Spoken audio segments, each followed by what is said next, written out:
guys, welcome to Market Express. Very good afternoon மக்களே. பார்த்தீங்கன்னா கரடியன் ராஜ்யம் நம்ம ரொம்ப ஆழமாக இருக்குது நம்ம ஸ்டாக் மார்க்கெட்டில். என்னதான் நம்ம ஸ்டாக்கை தூக்கி வச்சோம் அப்படின்னா நமக்கு வந்து திரும்ப ரிட்டர்ன் நம்ம அடிச்சுட்டு தாங்க இருக்குது. பார்த்திங்க அப்படின்னா நேற்று ஒரு பயங்கரமாக அடி நமக்கு கிட்டத்தட்ட 7% நிஃப்டி அடி வாங்கிச்சு. அது நம்ம ஸ்டாக்கு பார்த்திங்கன்னா கிட்டத்தட்ட ஒரு 4,000-5,000 ரூபா வரைக்கும் பார்த்திங்கன்னா ரொம்ப ஸ்டாக் மோசமாக இருந்துச்சு. நம்ம இன்றைக்கி சில ஸ்டாக்ஸ் வந்து பார்க்கலான்னு இருக்குங்க, அதை பர்ச்சேஸ் பண்ணலான்னு இருக்கோம். என்ன பார்த்திங்கன்னா ஃபஸ்ட்டு வந்து டைட்டன் நமக்கு நல்ல வேலையில் கிடச்சிருக்கு. உங்களுக்கு இப்போது கிட்ட நான் ஒரு நல்ல ஆவரேஜ் பண்ணி வச்சுருந்தேன். இந்த மார்க்கெட் கிராஷ்க்கு அப்புறம் பார்த்திங்கன்னா ஒரு பெரிய அடி நமக்கு விழுந்திருக்கு. நமக்கு பையன் ஆப்பர்ச்சுனிட்டி கிடச்சிருக்கு. நேற்று நான் பர்ச்சேஸ் பண்ணிக்கலாம். நான் மட்டும் என்ன ஆச்சு அப்படின்னா நேற்று டெக்னிக்கல் இஷ்யூனால் மணி லோட் பண்ண முடியல. நீங்கள் மணி லோட் பண்ணி நீங்கள் ஸ்டாக்ஸ் வாங்குவாங்க இன்றைக்கி. நெக்ஸ்ட் எடுத்திங்கன்னா இன்ஃபோசிஸ் ஸ்டாக் தான் உங்களுக்கு.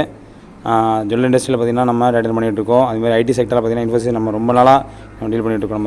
நம்ம 1539 இதை நமக்கு ஆவரேஜ் பண்ணி வச்சுருந்தோம். இப்போ 1428 நமக்கு கிடச்சிட்ருக்குங்க. இது அட்லீஸ்ட் நமக்கு 2% 3% வந்து ரொம்ப லாஸ் போயிட்டு இருந்தாலும் இதை வாங்க கன்சிடர் பண்ணியிருக்கோம். நெக்ஸ்ட் எடுத்திங்கன்னா ஐடிஎஃப்சி தாங்க. ஐடிஎஃப்சி நம்ம சில டைம் கன்சிடர் பண்ணியிருக்கோம். இப்போ பார்த்திங்கன்னா மிகப்பெரிய பூம் கிடச்சிருக்கு நமக்கு. இப்போது ஒரு மார்க்கெட் ஃப்ளாஷ்க்கு அப்புறம் பார்த்திங்கன்னா திரும்பவும் ரன்னிங்கில் போயிட்டு மேலே போகுது உங்களுக்கு இப்போது. நெக்ஸ்ட் எடுத்திங்க அப்படின்னா நம்ம இப்போதைக்கு பப்ளிக் செக்டர் பேங்கில் உள்ளே போகக்கூடாதுங்க. நெக்ஸ்ட்டு நான் பார்க்கறதா பார்த்திங்க அப்படின்னா கண்டிப்பாக ஐடிசி தாங்க. ஐடிசி எனக்கு நல்ல பெட்டர் மூவ்மெண்ட் கொடுத்துட்ருக்கு.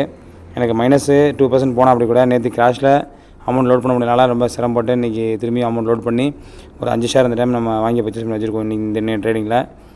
நான் செபி அட்வைசர் கிடையாதுங்க. நல்ல செபி அட்வைஸ் கேட்டு கண்டிப்பாக ஸ்டாக்ஸ் நீங்கள் இன்வெஸ்ட் பண்ணலாங்க.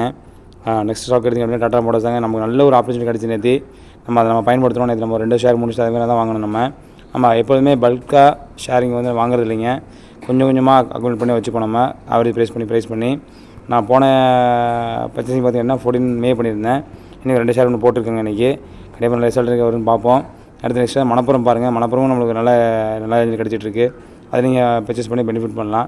கிட்டத்தட்ட பார்த்திங்கன்னா நேற்று ஃபுல் மார்க்கெட் ஃபுல்லாகவே உங்களுக்கு எல்லாம் அடிச்சிருந்தாங்க. நல்ல ஸ்டாக் வாங்குறது நல்ல பெனிஃபிட் கிடச்சிதுங்க. நம்ம ஸ்டாக் இப்போ தான் ஒரு 5% மேலே ஏறி போயிட்டுருக்கு. நான் ஃபுல்லே பார்த்திங்கன்னா ஹையஸ்ட்டு பார்த்திங்கன்னா 9% வச்சுருந்தோம். இப்போ ஒரு 4% 5% ரேஞ்சில் போயிட்டுருக்குங்க. பார்ப்போங்க ஃபியூச்சரில் இன்னும் நல்லா இருக்குன்னு எதிர்பார்ப்போம். நமக்கு இதுன்னு எல்லாமே